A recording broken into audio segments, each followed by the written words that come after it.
ಉಡುಪಿಯ ನಿಟ್ಟೆಯಲ್ಲಿ ಲಾರಿ ಹಾಗೂ ಕಾರಿನ ಮಧ್ಯೆ ಭೀಕರ ಅಪಘಾತ ಸಂಭವಿಸಿದೆ. ಅಪಘಾತದ ಬಳಿಕ ಪಾದಚಾರಿ ಮೇಲೆಯೇ ಉರುಳಿದಂತ ಲಾರಿ ಬಿದ್ದ ರಭಸಕ್ಕೆ ತೀವ್ರವಾಗಿ ಗಾಯಗೊಂಡ ಪಾದಚಾರಿ. ಉಡುಪಿಯ ನಿಟ್ಟೆಯಲ್ಲಿ ಲಾರಿ ಹಾಗೂ ಕಾರಿನ ನಡುವೆ ಆಗಿರುವಂತ ಅಪಘಾತದ ಬಳಿಕ ಪಾದಚಾರಿ ಮೇಲೆಯೇ ಲಾರಿ ಉರುಳಿಬಿಟ್ಟಿದೆ. ಲಾರಿ ಬಿದ್ದ ರಭಸಕ್ಕೆ ತೀವ್ರವಾಗಿ ಪಾದಚಾರಿ ಗಾಯಗೊಂಡಿದ್ದಾರೆ. ನಿಟ್ಟೆ ಗ್ರಾಮ ಪಂಚಾಯಿತಿ ಮುಂಭಾಗದ ರಾಷ್ಟ್ರೀಯ ಹೆದ್ದಾರಿಯಲ್ಲಿ ನಡೆದಿರುವಂತಹ ಘಟನೆ ಇದು. ಲಾರಿಯ ಹಿಂದೆಯೇ ಬರ್ತಾ ಇದ್ದಂತ ಒಂದು ಕಾರು ಅಪಘಾತ ಆಗಿದೆ. ಅಪಘಾತದಲ್ಲಿ ಲಾರಿ ಮತ್ತು 2 ಕಾರು ಸಂಪೂರ್ಣವಾಗಿ ಜಖಂ ಆಗಿರೋದು. ಸಿಸಿಟಿವಿಯಲ್ಲಿ ಭೀಕರ ರಸ್ತೆ ಅಪಘಾತದ ದೃಶ್ಯ ಸರಿಯಾಗಿದೆ. ಸದ್ಯ ಈ ಲಾರಿ ಬಿದ್ದಂತ ರಭಸಕ್ಕೆ ಪಾದಚಾರಿಯೊಬ್ಬರು ತೀವ್ರವಾಗಿ ಗಾಯಗೊಂಡಿದ್ದಾರೆ. ನೋಡಿ, ಅಪಘಾತದ ದೃಶ್ಯವನ್ನ ನೀವು ಗಮನಿಸ್ತಾ ಇದ್ದೀರಿ. ಯಾವ ರೀತಿಯಾಗಿ ಅಪಘಾತ ಆಗಿದೆ ಅನ್ನೋದನ್ನ. ಪಾದಚಾರಿ ಪಾಪ ಅವ್ರ ಪಾಡಿಗೆ ಅವ್ರು ಹೋಗ್ತಾ ಇರ್ತಾರೆ. ಬಟ್ ಆ ಲಾರಿ ಬಂದು ಡಿಕ್ಕಿ ಹೊಡೆದು ಪಲ್ಟಿ ಆಗಿದ್ದ ರಭಸಕ್ಕೆ ಪಾಪ ಪಾದಚಾರಿ ಗಾಯಗೊಂಡಿದ್ದಾರೆ. ಸದ್ಯ ಈ ಅಪಘಾತದಲ್ಲಿ 2 ಕಾರು ಲಾರಿ ಎಲ್ಲ ಕೂಡ ಜಖಂ ಆಗಿದ್ದಾವೆ.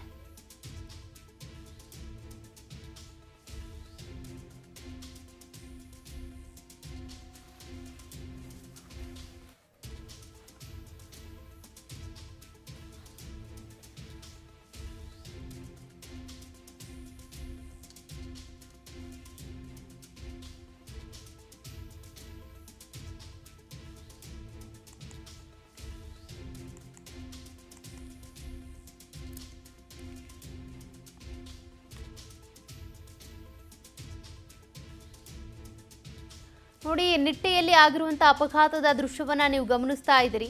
ಪಾದಚಾರಿ ಒಬ್ರು ಅವ್ರ ಪಾಡಿಗೆ ಅವರು ರಸ್ತೆಯಲ್ಲಿ ನಡ್ಕೊಂಡು ಹೋಗ್ತಾ ಇದ್ದಾರೆ. ಆ ಒಂದು ಲಾರಿ ಬಂದು ನಿಯಂತ್ರಣ ತಪ್ಪಿ ಪಲ್ಟಿ ಹೊಡೆದು ಬಿದ್ದುಬಿಟ್ಟಿದೆ. ಅದರಿಂದ ಪಾದಚಾರಿ ಗಾಯಗೊಂಡಿದ್ದಾರೆ. ಜೊತೆಗೆ ಈ ಅಪಘಾತದಲ್ಲಿ 2 ಕಾರು ಸಂಪೂರ್ಣವಾಗಿ ಜಖಂ ಆಗಿವೆ. ಹಿಂದೆನೆ ಬರ್ತಾ ಇದ್ವು ಕಾರುಗಳು, ಅವು ಕೂಡ ಜಖಂ ಆಗಿರುವಂಥದ್ದು. ಸದ್ಯ ಪಾದಚಾರಿ ಗಂಭೀರವಾಗಿ ಗಾಯಗೊಂಡಿದ್ದು ಅವರನ್ನ ಆಸ್ಪತ್ರೆಗೆ ದಾಖಲು ಮಾಡಲಾಗಿದೆ ಅನ್ನೋದು ಗೊತ್ತಾಗ್ತಾ ಇದೆ. ಉಡುಪಿಯ ನಿಟ್ಟೆಯಲ್ಲಿ ಆಗಿರುವಂಥ ಅಪಘಾತ ಇದು. ಅಪಘಾತಕ್ಕೆ ಕಾರಣ ಏನು, ಅದ್ರ ಬಗ್ಗೆ ಪೊಲೀಸರೇ ಮಾಹಿತಿಯನ್ನು ನೀಡಬೇಕಿದೆ. ಏನಾದರೂ ಆತ ಕುಡಿದು ಚಾಲನೆ ಮಾಡಿದ್ನಾ, ನಿದ್ದೆಗಣ್ಣಲ್ಲಿ ಮಾಡ್ತಿದ್ನಾ, ಯಾಕೆ ನಿಯಂತ್ರಣ ತಪ್ಪಿ ಈ ರೀತಿಯಾಗಿ ಪಲ್ಟಿ ಹೊಡೆದಿರೋದು. ನೋಡಿ ಯಾವ ರೀತಿಯಾಗಿ ಉರುಳು ಬಿದ್ದಿದೆ, ಅದನ್ನು ನೀವು ಗಮನಿಸ್ತಾ ಇದ್ದೀರಿ. ಆ ಬಿದ್ದ ರಭಸಕ್ಕೆ ಪಾಪ ಆ ಪಾದಚಾರಿ ಗಾಯಗೊಂಡಿದ್ದಾನೆ. ಈ ರೀತಿಯಾಗಿ ಆ ಒಂದು ವೆಹಿಕಲ್ ಬೀಳೋದಕ್ಕೆ ಕಾರಣ ಏನು, ಅತಿಯಾದ ವೇಗ ಅದು ಕಾರಣನಾ, ಅಥವಾ ಕುಡ್ಕೊಂಡು ಏನಾದರೂ ಗಾಡಿ ಓಡಿಸ್ತಾ ಇದ್ನಾ, ಇದೆಲ್ಲದಕ್ಕೂ ಸಂಬಂಧಪಟ್ಟಂತೆ ಈಗ ಪೊಲೀಸರು ತನಿಖೆ ನಡೆಸಿ ರಿಪೋರ್ಟನ್ನು ಕೊಡ್ತಾರೆ. ಏನಾಯಿತು ಏನು ಕತೆ ಅಂತ. ಇನ್ನು ಅವ್ರ ಕಂಡೀಷನ್ ಕೂಡ ಹೆಂಗಿದೆ ಗೊತ್ತಾಗಬೇಕಿದೆ.